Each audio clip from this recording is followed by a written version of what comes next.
What Haunts the Fields. Author unknown. In the midst of the fields, they say, are where the bodies were found. They were nailed to a stick of wood and used as scarecrows, but not before their bones and organs were removed and replaced with straw. Is the story true? Jonas asked. Of course not, my boy, Hicks replied, laughing his way into the kitchen. Hicks was a 60-year-old man who had lived across from the fields his whole entire life. Jonas was a 17-year-old young man who was hitchhiking along the road that sits just outside Hicks' home. Hicks felt bad for the boy, so he allowed him to stay in the spare bedroom of his home, in exchange for work around the farm. He'd only been there 4 days, and everything was well. But there was something about the fields that gave Jonas the creeps. It was the way the crops swayed inconsistently with the wind. It was a smell that would linger around the fields and make its way toward the house. But most of all, it was the stories that Hicks would tell him about the fields. Every night before he'd go to sleep, Jonas would take a peek at the fields. He'd never see anything other than crows, but one night he saw something else. It fled across the fields and disappeared into the distance. He didn't get a desirable sighting of the thing, and that's what scared him the most. The only thing he saw was a dark shadow. He didn't look away, even after the thing had already disappeared. He kept his eyes gazed out at the fields. He thought about what Hicks had told him. Dying is not exactly what people are afraid of. It's the fear of the unknown. Nobody knows what comes after death, so they fear dying in every way possible. In this situation, Jonas was fearing the unknown. If he had gotten a more desirable glimpse of the thing, he'd know what it was. It's the fact that something is out there and he had no idea what it was. That's what scared him the most. The next morning, Hicks and Jonas were both distressed to find some of the crops in the fields to be destroyed. Thinking about what he saw the night before, Jonas was convinced he knew what had destroyed the crops. He informed Hicks about what he saw. It's the damn crows, Hicks said, ignoring what Jonas had told him. It's always the damn crows. The hours went by, slowly but surely.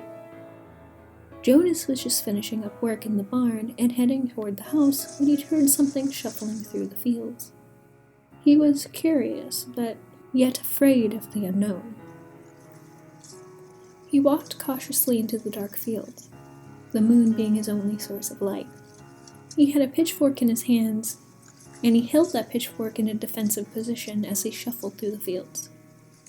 He heard something. He knew it was out there. Even when he was standing completely still, he still heard something moving through the fields. He heard it snickering. He heard it breathing. There was something out there, but he couldn't see it, and that's what scared him the most. Fear of the unknown. As Jonas stood in the center of the fields, he realized he was lost. He smelled something. Something deadly. He shuffled through the fields a bit more, and that's when he found it. Not the thing, not what haunts the fields, but he found a man nailed to a piece of wood as the straw hung out of his gut. His skin was desiccated and the bottom portions of his legs were removed, just above the knees. He thought he heard him breathing, but no. The man's been dead for over a month. He heard something else. He looked to his right, and that's when he saw it. Not waiting for a second, he took off running. He raced through the fields, not even worrying about the fact that he was lost. All he could think about was what he saw. Despite the fact that he'd seen it, he still did not know what it was.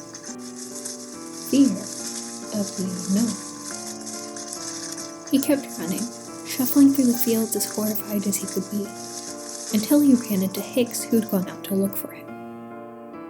He followed him back to the house, explaining to Hicks everything he saw. He's out there, he yelled. I've seen him. You calm the hell down, boy, Hicks yelled. Jonas had become silent, but still shaking from fear. What haunts the field is not a he, and it's not a who. It's a what. It's an it. It's a thing. It killed a man, Jonas said. It's out there. We have to call the police. There ain't nothing no police can do, Hicks said. We'll be safe as long as we stay away from the fields at night. What does it want? It's the damn crows, Hicks replied. It's always the damn crows. Jonas went to bed that night, unable to sleep with the haunting images of what he saw earlier that night on his mind. He spent most of that night glancing out of the window, fearing that what haunts the fields is still out there. It wasn't until he began dozing off that he saw it again. Its beaming red eyes could be seen from miles away, but it was much closer than that. It was standing near Hicks' tractor, staring into the fearful eyes of Jonas before it fled into the fields and disappeared. The next day, Jonas still could not get the images of that night off his mind. From the dead man to the beaming red eyes of the thing, he was being haunted by the images. When the night rolled along, Jonas made sure to get inside of the house before sundown. He was all alone that night. Hicks had left hours before for a supply run. Just a few hours after sundown, a scream had echoed from the fields. It was a woman. Jonas thought about it, and he thought about it hard. He decided that it wasn't right for him to just stand there and listen as the woman screamed for her life. He grabbed a shotgun belonging to Hicks, not even sure how to use it. He ran out of the house and into the fields, screaming out for the woman. She was no longer screaming, hadn't screamed in a minute. He got to the center of the fields, and that's when he saw her. She was nailed to a stick, straw hanging out of her gut. The bottom portions of her legs were removed, and were also filled with straw. He thought that she was breathing, but no. She was dead, and again, it was the thing, with its beaming red eyes staring back at him. Jonas took off running, able to find the house minutes later. He ran inside and locked every door and every window. It was coming after him, and he knew it. Eventually, everything had become silent. The only thing he could hear was the beating of his own heart. There was a knock at the door, and his heart beat louder, and louder still with each knock. He knew that it could have been Hicks, but he also knew it could have been the thing. His chest was getting tighter as he took a deep breath. The fear was growing more intense as he didn't know who it was outside the door. Fear of the unknown. He walked slowly to the door, dragging his feet as he got closer and closer.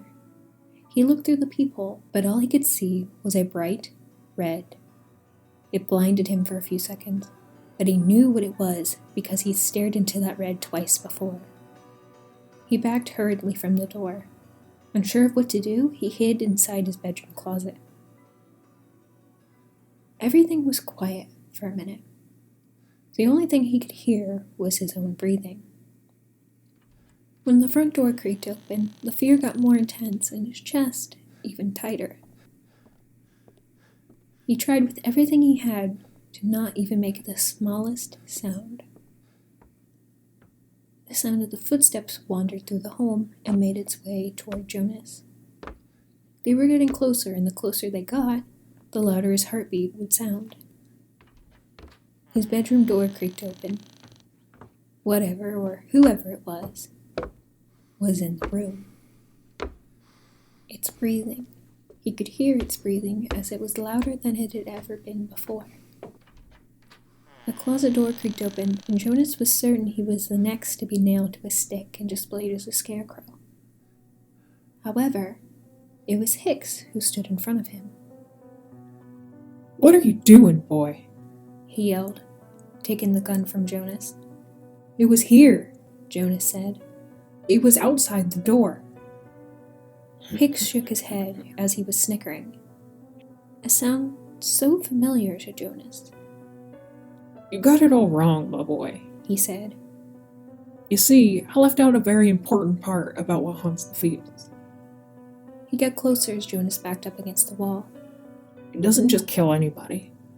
It picks up hitchhikers and it takes them to its home, where it tells them stories about the fields. As he said this, Jonas noticed his eyes become a bright, beaming red, and his own widened at the sight. Do you know what it does to him next? No, Jonas stuttered. It guts them. It stuffs them with straw, and then it nails them to a stick out in the fields, he said. Do you know why it does that? No, he replied again, fear straining his voice. It's the damn crows, Hicks said. It's always the damn crows.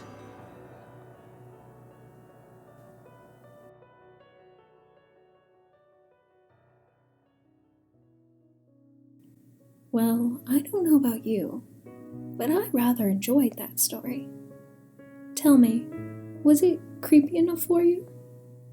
If you made it this far, why not go ahead and like up this video to let me know you held up to the end. Before I go, it's time to feature this piece from traditional artist Patrick Domogalla from Germany. This interesting piece was created with acrylics on canvas. If you want to see more of his work, then check out his links in the description. Also, if you'd like a chance for your work to be featured in a future video, then submit your art to me via social media. All my links are down below. Now I must bid you all farewell. I hope you enjoyed this narration and this digital painting I made. If you think you'd like to purchase a print of this, there will be links in the description. Thank you all for watching. For more scares, check out my other narrations to the right. And if you haven't already, and you'd like to be, go ahead and hit that subscribe button and bell icon so you don't miss out on any future videos. See you all next week. Bye.